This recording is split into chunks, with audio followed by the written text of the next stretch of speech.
Dans un grand village nommé Kalounnou, vivait un homme riche et influent nommé Boubacar. Il possédait de vastes terres, des troupeaux et des commerçants qui travaillaient pour lui. Son fils unique, Amadou, était connu pour son arrogance et son manque de respect. Gâté par son père, il ne connaissait ni la valeur du travail, ni celle de l'humilité. Boubacar, aveuglé par l'amour pour son fils, lui cédait tout et ignorait les avertissements des anciens. Amadou passait ses journées à dépenser sans compter.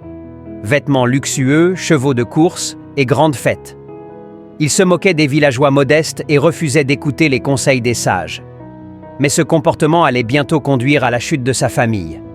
Un jour, lors d'une de ses escapades en ville, Amadou rencontra une jeune femme nommée Fatoumata. Elle était d'une beauté envoûtante, mais aussi rusée qu'un serpent dans les hautes herbes. Fasciné, Amadou tomba sous son charme et fit tout pour la séduire. Cadeaux, bijoux et promesses extravagantes. Fatoumata, intéressée uniquement par la richesse de sa famille, accepta de l'épouser. Après leur mariage, elle commença à manipuler Amadou, l'encourageant à réclamer toujours plus d'argent à son père. Sous son influence, Amadou mena une vie de gaspillage, multipliant les dépenses inutiles.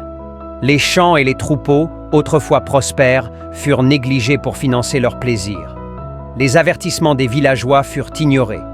Bientôt, les dettes s'accumulèrent. Fatoumata, voyant que la richesse de la famille s'épuisait, abandonna Amadou sans un mot.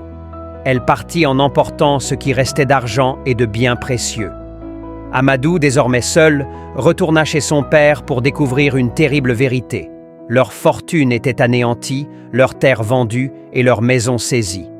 Ruiné et humilié, Amadou commença à comprendre l'ampleur de ses erreurs.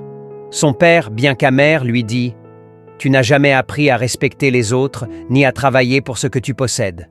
Maintenant, tu dois reconstruire ta vie avec tes propres mains. » Contraint de vivre comme un simple villageois, Amadou travailla dans les champs aux côtés des paysans qu'il avait autrefois méprisés.